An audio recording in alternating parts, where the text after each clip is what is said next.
Donc on va déguster le Pur 2013, Exactement. qui est un Sauvignon cette fois-ci, Ouais, à 85%. à 85%. Avec Ok, 15% de chardonnay. ok, d'accord, un assemblage donc. Voilà.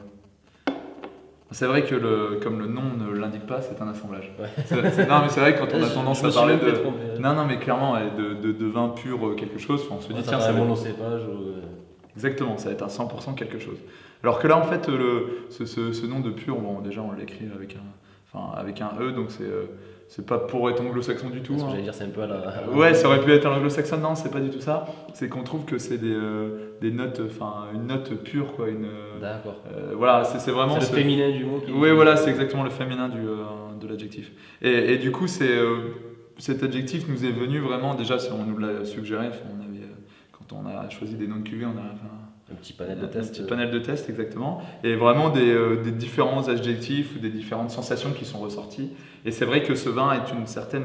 Enfin, comme tous nos vins, notamment blancs, ce qu'on recherche, c'est vraiment un enracinement au maximum des racines, enfin une minéralité qui ressort. Et du coup, cette notion de pureté, de fraîcheur, exactement, qui ressort. Et celui-ci, c'est vrai que c'est un Sauvignon, soit, mais le Sauvignon, bon, il est travaillé dans différents endroits en France et dans le monde. Tout à fait. Et c'est vrai que sur certains aspects, le Sauvignon peut aussi avoir, comme dans tout développement de certains cépages, des notes un peu extrêmes, pas forcément hyper agréables, des arômes un peu trop, que ce soit pharmaceutiques ou autres. Et c'est vrai qu'on essaye d'avoir un équilibre, bon, comme chaque bon vigneron essaiera de faire, avec ces notes.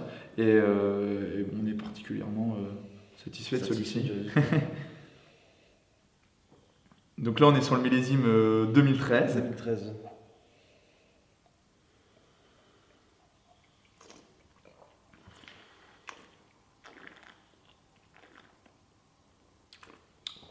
Ouais, c'est très frais.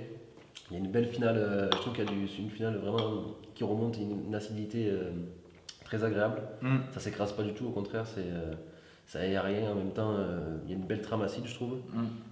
Bah, c'est sûr qu'en plus c'est un millésime sur lequel là-dessus on pouvait s'amuser. Parfois, bon, nous dans la Loire, l'avantage c'est que l'acidité c'est moins le problème. Je veux dire, c'est sûr. plus la chose qu'on va avoir facilement. En trop, presque. Par contre, après, en trop, surtout 2013, il fallait bien travailler. Notre gros travail, ça a notamment été d'amener un raisin au maximum de sa maturité avant de le ramasser. C'est vraiment c'est la base d'un grand vin. C'est la meilleure matière première possible, le meilleur fruit. Par contre, après, on le travaille avec l'équilibre. On ne fait pas toujours faire les malots, justement pour garder cette trame, cette vivacité.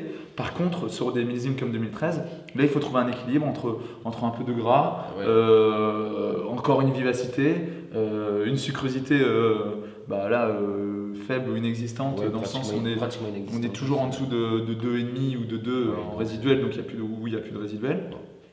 Et effectivement, pour avoir un équilibre sur ce vin sec qui va s'accommoder notamment avec des poissons. Ouais, j'allais dire un classique aussi, plateau de fruits de mer. Je pense que c'est vrai que là, pour le coup, des huîtres ou des fruits de mer, c'est vraiment l'idéal. Après, bien entendu, c'est un blanc qui peut s'accommoder avec d'autres choses, mais à la différence du romorantin, il va être quand même peut-être plus délicat. Tout à fait. Moins, le romorantin a une belle subtilité, mais le François Ier, mais par contre, il va avoir plus, je pense, une largesse d'accommodation que celui-ci qui est plus classique blanc. C'est ça, mais parfait, ouais. Vraiment parfait pour, je pense, poisson, fruits de mer. Là, pour le coup, et même vraiment à l'apéro, je pense aussi que c'est un vin qui doit plaire beaucoup, sans rien, juste un petit canon avant de manger. Exactement, c'est vrai que comme on en a parlé tout à l'heure, nous ce qu'on aime beaucoup c'est la buvabilité. Faire du bon vin c'est très bien, par contre il faut aussi bien boire. C'est bien aussi. Et il n'y a surtout rien de plus pénible de ne pas pouvoir finir son verre parce qu'on est gavé, on est saturé au niveau du palais. Et là effectivement il faut que ça laisse le palais disponible à la suite des événements et c'est ce qu'on essaye de faire.